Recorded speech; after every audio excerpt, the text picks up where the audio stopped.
अखंड मंडलाकारं व्याप्तं येन चराचरं तत्परं दर्शितं येन तस्मै श्री गुरुवे नमः। तस्मै श्री गुरुवे नमः। बोलो सद्गुरुनाथ महाराज की जय।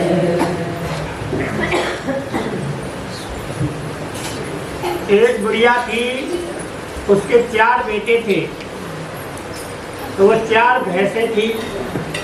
आया कार्तिक का महीना, अपनी बहुओं से बोली कि मैं तो कार्तिक महीने नहाने जाऊं और तुम लोग एक एक भैंस ले लो।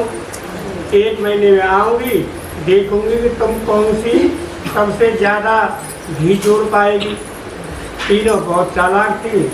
छोटी बहू को ना तो दूध निकलना आता, ना दिलोना आता, और न ही वो निकालती।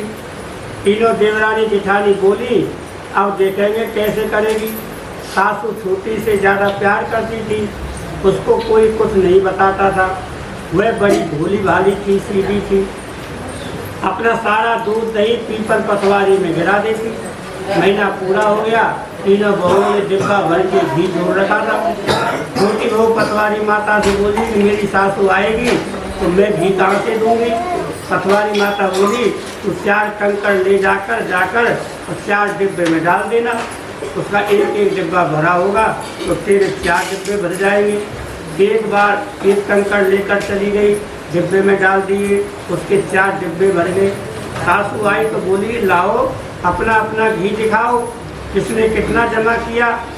जब बड़ी खुशी खुशी लेकर आई, बोली अब सास से कि इसको डांट पड़ेगी। सबसे छोटी 4 डिब्बे लेकर आई। जब बोली कि इसने तो कभी जमाया ही नहीं, न बिलोया न काढ़ा, इतना घी कहाँ से लाई, इसके पति ने ला कर दिया होगा। तो वह कहने लगी मुझे तो बिलोना नहीं आता था, न कोई बनाना आता था, न दूध पीपल पटवारी पर सींच देती थी, मुझे पटवारी माता ने दिया।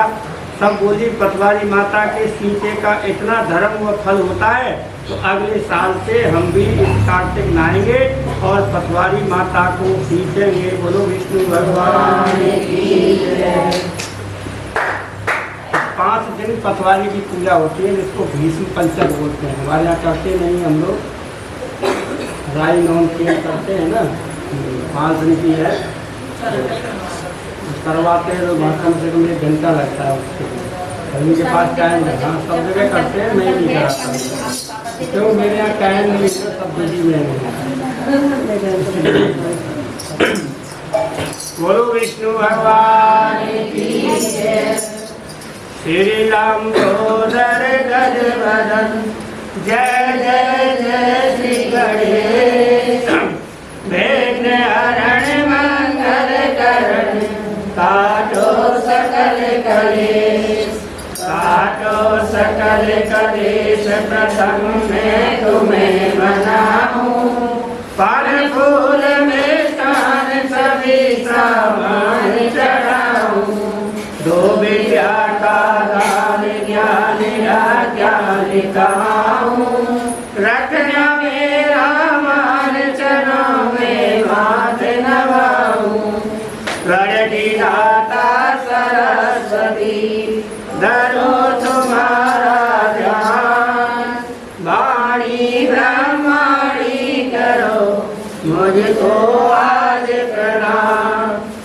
गुरु गोविंद के चरण न्याहू शरणों मान। दीनहीन जन जान के रखो शीश पर हाथ। लखन सिया राम जय जय राम। हे प्रभु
श्री शुक्राचार्य जी कहने लगे कि हे राजा बलि, तुम्हारा राज्य प्राप्त करने के लिए ही अदिति के गर्भ से जन्म लेकर विष्णु इस रूप में तुम्हारे यज्ञ में आए हैं, बलि बनकर, वामन भगवान बनकर। इसलिए तुम इनको कुछ भी देना मत। यदि बलि ने कहा है गुरुदेव आप मुझे अधर्म का उपदेश क्यों देते हो, घर आए याचक को दान न देना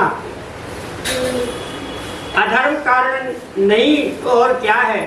यदि विष्णु भगवान स्वयं याचक बनकर मेरे इस द्वार पर आए हैं तो इससे बढ़कर मेरे लिए सौभाग्य की और क्या बात हो सकती है। मैं जितने यज्ञ करता हूँ ये सभी विष्णु को प्रसन्न करने के लिए होते हैं। अतएव बटुक वामन के रूप में भी वे कुछ मांगेंगे तो मैं अवश्य दूंगा। इतने में वामन भगवान राजा बलि के यज्ञ मंडप में आ गए। तब बलि ने अर्घ आदि देकर के षोडशोपचार विधि से यथोचित आदर सत्कार किया और पूजन किया। फिर हाथ जोड़कर बोले, हे नाथ, आपके दर्शन पाकर मैं कृतज्ञ हो गया, अब आज्ञा दीजिए मैं आपका क्या सेवा करूं। तब भगवान कहते हैं, हे राजन, तप करने के लिए हमको 3 पग भूमि चाहिए। यह सुंदर राजा बलि ने हंसकर कहा, हे बटुक, हे वामन भगवान, तुमने ये क्या मांग लिया? कुछ धन, कुछ ग्राम, शहर, हाथी, घोड़े यदि मांगा होता तो मैं आपको भगवान बोले कि हे दैत्यराज, मुझे किसी प्रकार का प्रलोभन नहीं है, मुझे तो तप के लिए केवल इतनी ही भूमि चाहिए तो मेरे पैरों से 3 पग हो। भूमि दान करने वाला जन्म मृत्यु से मुक्त होकर विष्णु के परम पद को प्राप्त होता है। हे राजन, यह पृथ्वी सदैव किसी के पास नहीं रहती। सारी पृथ्वी को भोगने वाले मानदाता जैसे राजा आज कहाँ है। चंचल लक्ष्मी से जो अपना मार्ग सुधारते हैं वे धन्य हैं। संसार में यह है कि भूमि दान से उत्तम न कोई दान हुआ और न कोई आगे होगा। इस संबंध में मैं तुम्हें एक प्राचीन इतिहास सुनाता हूँ। पहले ब्रह्मकल्प में भद्रमती नाम का एक दरिद्री ब्राह्मण था। उसके श्रोता, सिंधु, यशोमती, शोभा, कामनी, मालिनी नाम की 6 स्त्रियां तथा अनेक पुत्र थे। सभी भूख से अत्यंत दुखी हो गए।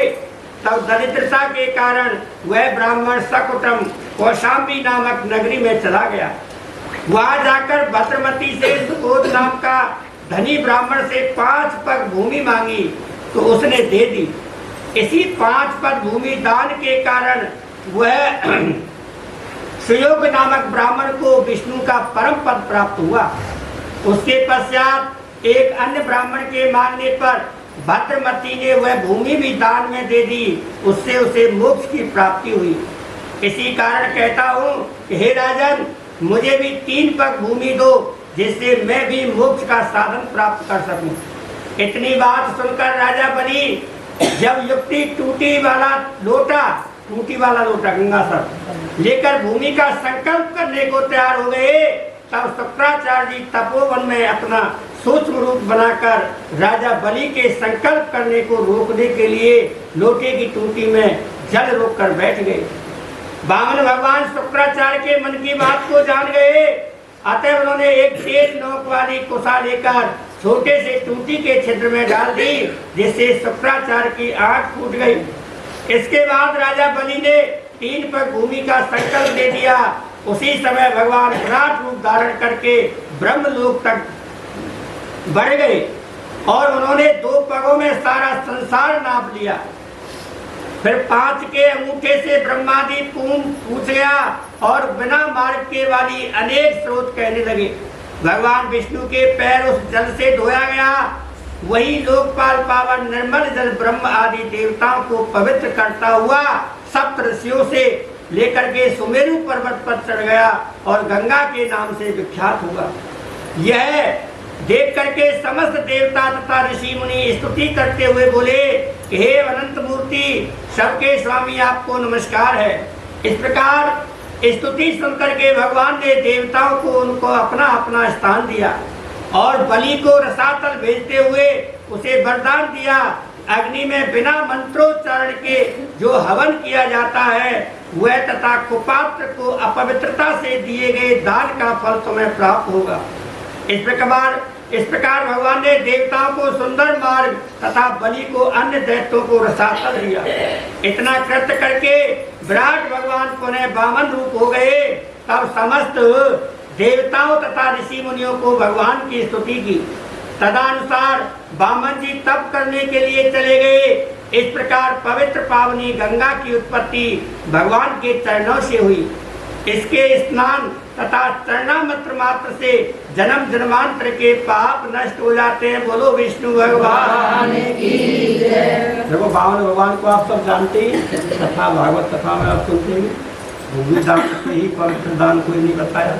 और आज ये माता जी है लक्ष्मी देवी जिन्होंने भूमि दान दी है, हम और आप भक्ति कर रहे हैं, कितना फल होगा उस माता जी का। तो सबसे बड़ा दान। और शुक्राचार्य बनने की कोशिश कोई मत किया करो, हमेशा बन जाती हैं महिलाएं, कुछ ज़्यादा बोल जाती हैं। कोई दान कर रहा होता है तो कोई अरे चेरी होते हैं पंडित जी, कथा वथा में जो प्रोग्राम होता है ना, बहुत लोग हैं शादी ब्याह में आप देखते होंगे, कभी भी कोई भूमि का दान कर रहा है, कोई अन्न का दान कर रहा है, या अपनी श्रद्धा से मंदिर के लिए निर्माण के लिए दान कर रहा है, कभी किसी को टोकना नहीं चाहिए। बहुत सी औरतें कहते हैं ना पंडित जी तो बहुत पैसा कमा रहे हैं, उनको क्या जरूरत है। ऐसा होता है ना, कई बार जाने अनजाने में हम लोग गलती कर बैठते हैं। तुम देने लायक नहीं है तो शांत तो रहो, जो दे रहा है उसको देने दो। यहाँ की बात नहीं है, किसी को भी दान करो तो कभी किसी को रोको मत, कभी किसी को टोको मत। सब अपना अपना कर्म संस्कार लेकर आता है। पूर्व जन्म के भाग्य से संतान मिलती है, पूर्व जन्म के भाग्य से धन मिलता है, दान मिलता है। हम और आप सब इसी कोशिश में तो लगे हुए हैं कि भगवान हमारे यहाँ धन दान दे, हमारे यहाँ संतान अच्छी दे, हमारे बच्चों को अच्छे संस्कार दे, हमारे पति को सही बना के दे। अब कल कई महिलाएं आई थी यहाँ, कोई पति परेशान कर रहा है, कोई बच्चे परेशान कर रहे हैं, कोई परेशान कर रहा है, कोई दारू पी के घर में आ रहा है, कोई परेशान है। तो इन सब समस्याओं को दूर करने के लिए हम लोग भक्ति करते हैं। हे प्रभु, हमारा जितना भी समय, कई महिलाएं मजाक समझती है ना, भगवान को मजाक नहीं समझना चाहिए। कीर्तन है, भक्ति है, बड़े प्रेम के साथ ठाकुर जी को बुलाया जा रहा है, क्या जरूरत है। ये कह रही थी पंडित जी तो नियम बहुत बेकार बना दिया, 500 रुपये का, हम तो 250 रुपये देते, हम तो 100 रुपये देते। अरे जरूरी है क्या भगवान को बुलाना? मत बुलाओ, तुम्हारे पास सामर्थ्य नहीं है तो मत बुलाओ, भगवान को कम मत बुलाओ। ये भगवान के लिए पैसा नहीं जा रहा, मैंने आपको पहले भी बताया था, ये सब मंदिर में लगता है पैसा। आप सब लोगों के द्वारा ही मंदिर का निर्माण किया जा रहा है। अब दोबारा शुरू हो जाएगा, एक एक रुपया जो भी दान कर रहे हैं सब मंदिर निर्माण के लिए जा रहा है। ठीक है, पर मेरे पास कोई कमी नहीं है, और भगवान आपकी सरस्वती पर बैठे, आपके पास भी कोई कमी ना हो। हम भी यही अरदास करते हैं। डॉक्टर के पास जाओगे क्या कहेगा पता है कि जितने ज़्यादा बीमार होंगे तो मेरे पास आएंगे, वकील के पास जाओगे तो जितना केस लड़ेंगे तो हमारे पास आएंगे। लेकिन एक ब्राह्मण ही ऐसा है जो हमेशा कहता है कि हमारे जजमान के यहाँ धन धान खूब बढ़े, सुख शांति से रहे, परिवार सही रहे, इसलिए इनको दान करेंगे। बोलो विष्णु भगवान श्रीमन नारायण।